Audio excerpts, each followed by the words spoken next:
तुमच्या सर्वांचं मनापासून स्वागत आहे. तर आज आपण हळदी कुंकवानिमित्त एक अनोखी स्पर्धा खेळतोय. त्याचं नाव आहे प्रश्नही आमचेच आणि उत्तरही आमचेच. तर ही स्पर्धा अगदी मस्त रंगलेली आणि छान विषयावरती आम्ही सगळे बोललेलो आहोत. तर शेवटपर्यंत व्हिडिओ नक्की बघा. आता आपला महिलांचाच कार्यक्रम आहे म्हणून महिलांविषयीच आपण बोलतोय. तर मी जो क्वेश्चन विचारते ना ते आमच्या सगळ्यांसाठी जरा हेल्पफुल ठरणार आहे.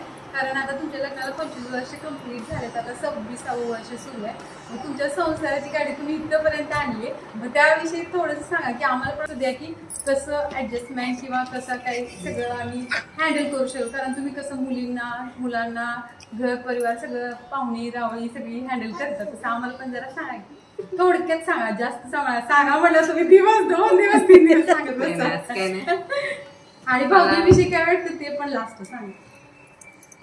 मला वाटतंय लग्न झालं तसे एक 4-5 वर्ष अशीच म्हणजे संसार म्हणजे काय, कसा करायचा, काय करायचं हे काही कळत नसतंय.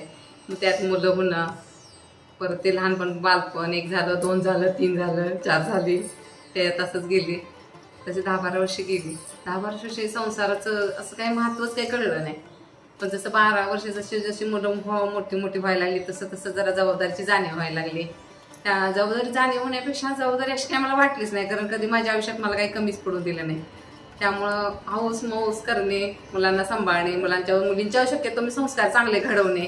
कारण आपण कसं ग्रामीण भागात राहतो, सिटी भागात राहतो. आता इथं जर सिटी भागात राहत असतं तर ग्रामीण गावी गेल्यानंतर मुलीने कसं राहिलं पाहिजे, मुलं आपले जशी आईची शिकवण असते तशीच मुली राहत असतात. आई जशी वागत असते, जे करत असते तसेच मुलींच्या संस्कार घडत असतात. त्यामुळे मी जास्त लक्ष मी माझ्या मुलींच्यावर केंद्रित केलेलं होतं.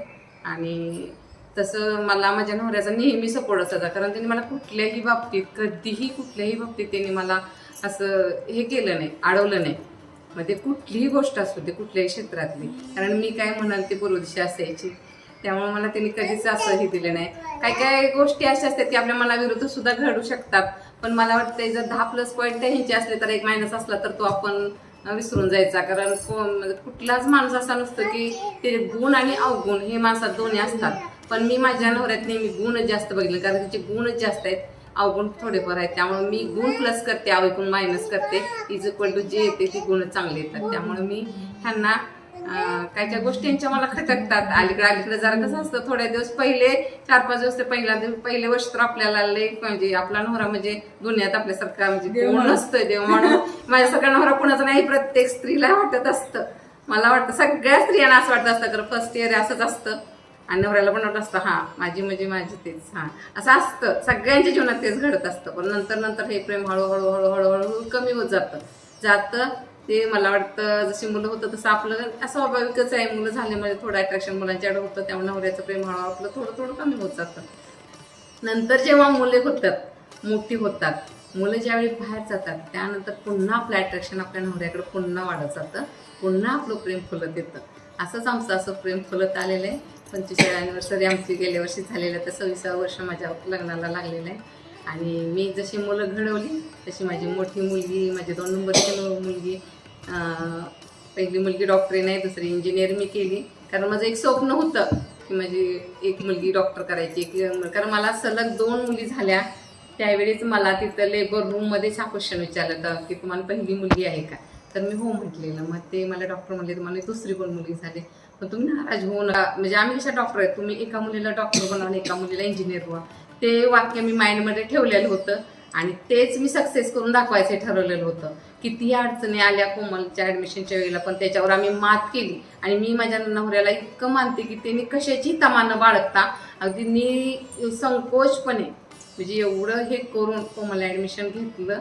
आणि आज तिला 4th इयरला आहे. ज्यावेळी ती डिग्री घेईल त्यावेळी ती जाईल, त्यावेळी ते माझे वेगळंच आनंद असेल. तसेच माझ्या 2 नंबरच्या मुलीनेही काही कमी केलेलं नाही. तिनं सुद्धा म्हणजे तिच्या क्षेत्रात तिनं नाविन्यपूर्ण यश मिळवलेलं आहे. त्यामुळे मुलींच्याकडून माझ्या सगळ्या अपेक्षा झालेल्या आहेत. अजून अशी सद्बुद्धी त्यांना देऊ दे, त्यांच्या सुखात संसारात त्या सुखात राहू देत, अजून त्या उंच शिखरी गाठत जाऊ देत. भाऊजींच्याबद्दल म्हणशील अशा सांगायचं तर भाऊजींना तोडच नाही. कारण मला असं कधी माझा नवरा वाटलाच नाही. ते माझे मित्र आहेत, ते माझा नवरा आहे, ते माझे आई वडील आहेत, माझा भाऊ आहे, मला सगळं आहेत. कारण ज्यावेळी माझे वडील गेले, त्या आई गेली, भाऊ गेला, त्यावेळी मला हे म्हणले, आजपर्यंत तुझी सगळी जी नाते आहेत ते तू माझ्यात बघ, मी तुझा नवरा आहे, क्षणाचा मी नवरा आहे, पण बाकी सगळ्या बाबतीत मी तुझा आई आहे, वडील आहे, भाऊ आहे, सगळं. त्यामुळे तू कधीही अशी दुःखी होऊ नकोस. म्हणून मी मगाशी सुद्धा नाव घेतलं होतं. ज्यावेळी माझं मन भरून येतं त्यावेळी खरंच मला हे समजवतात हातात हात धरून. त्यामुळे नवऱ्याबद्दल मी बोललं तितकं थोडंच आहे, कारण मला वेळेचा अभाव आहे. अशा अगोदरच म्हणलेली, तुम्ही बोलला तर खूप बोलशीला. खरंच मला इतकं बोलायसारखं आहे की जाऊ दे, कारण यांचा स्वभावच तसा आहे. बस एवढी 25वी अॅनिव्हर्सरी साजरी केली त्यावेळी माझ्या ह्या फ्रेंड्स कोणी नव्हत्या. माझी बेस्ट फ्रेंड आशा आणि उजा नव्हती. आशा फक्त आलेली होती आणि सुरेखा आंटी, त्या काही तीच नाहीत. पण त्या म्हणतात की 25व्या अॅनिव्हर्सरीच्या शुभेच्छा द्या. मी त्यासाठी एक थोडीशी मी 4 ओळीची कविता केलेली आहे ती मी म्हणून दाखवते. कितीही रुसले तरी समजून घेतले मला, कितीही रागवले तरी समजून घेतले मला, कधी रुसले तर जवळ केले मला. कितीही रागवले तरी समजून घेतले मला, कधी रुसले तर जवळ केले मला. कधी हसवले तर कधी रडवले, कधी हसवले तर कधी रडवले. तरीही केल्या माझ्या सर्व इच्छा पूर्ण. अशा माझ्या पतीस 25व्या अॅनिव्हर्सरीच्या कोटी कोटी शुभेच्छा. तुला मी विचारत्या, महिला दिन का साजरा करतात? तुला आवडतं का करायला? महिला दिन हा सर्वांनी साजरा केला पाहिजे, पण महिला दिनाविषयी बोलायचं म्हटलं तरी आपल्याला 1 तास 2 तास 1 दिवस 2 दिवस काहीच पुरणार नाहीत. एवढं काही आपण महिलांविषयी बोलू शकतो. आणि महिला दिन हा असा दिन आहे की त्याच दिवशी महिलांनी केलेल्या कामाची स्तुती सर्वजण करतात, कौतुक करतात, त्यांनी केलेल्या कामाची प्रशंसा करतात. आणि सांगायचं झालं तर स्त्री ही क्षण काळाची पत्नी असते आणि अनंत काळाची माता असते.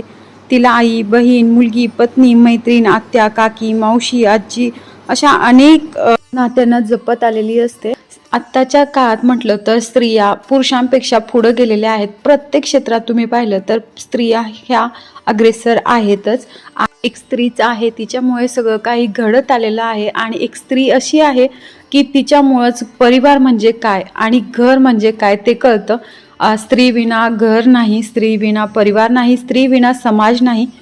ॲक्च्युली आत्ताच्या काळात सांगायचं म्हटलं तर पहिल्यासारखं काहीच नाही. आता स्त्रियांना तसा मानही सगळे लोक देत आहेत आणि स्त्रियांचा गौरवही केला जातो, त्यांचा सत्कारही केला जातो. बट हे सगळं असताना सुद्धा महिलांच्या समोर अनेक समस्या अजून सुद्धा आहेत. त्या म्हणजे तुम्हाला सगळ्यांना माहीतच असं स्त्री भ्रूणहत्या किंवा स्त्रियांवर होणारे अत्याचार, अंधश्रद्धा ह्या अजून तरी काही कमी झालेल्या नाहीत. तरी आपण सगळ्या महिला स्वतः महिलांनीच हा विचार केला पाहिजे, कारण एक महिलाच कारणीभूत असते हे सगळं होण्यासाठी. सो कसं असतं की एक स्त्रीच म्हणते की आमच्या घरात मुलगी नको, आम्हाला मुलगा हवाय. पण ज्यावेळेस ही वाक्य ती स्त्री बोलते त्यावेळेस त्यांनी पण विचार करायला हवा की ती ही एक स्त्रीच आहे. आणि स्त्रियांविषयी बोलायचं म्हटलं तर भरपूर आहे, बट आपल्याला एवढा टाइम नाही. सो मी इथंच माझं थोडंसं बोलणं थांबवते. आता आपल्या महिला तर मुलींविषयी काय वाटतं की मुलींची ज्या त्या वयात लग्न झाली पाहिजेत की स्वतःच्या पायावर उभा राहिल्याशिवाय लग्न करायचे नाही, असं काय वाटतं? म्हणजे दोन्ही एकत्र वाटतं का काय वाटतं? कोण सांगेल का? तसं पाहिलं तर वेळेवर लग्न झालेलं पण चांगलं असते, पण आजकाल वाटतं की आपण शिकलो नाही ना, आपलं शिक्षणाच्या व्यतिरिक्त राहिलं असं वाटतं मुलांना तरी शिकवावं, मुलांना तरी पाया उभं करावं, नंतर त्यांची लग्न करावी असं वाटतं. पण वेळेवर झालेलं पण चांगलं आहे असं पण वाटतं. पण आता शेवटी मुलांचं म्हणजे हां ते पण आहे. आपण मुलींना शिकवायचं, एवढं स्टेबल करायचं की काही बनवायचं, सगळं त्यांचं कम्प्लीट झालं पाहिजे शिक्षण, की जेणेकरून त्यांच्या घरात काय पण प्रॉब्लेम आला तर ती स्वतः काहीतरी शिकून पुढं जॉब करू शकतील किंवा काय पण करू शकतील, असं सक्षम बनवूनच लग्न केलं पाहिजे. दीदी तुम्हाला काय वाटतं? तसंच वाटतं का?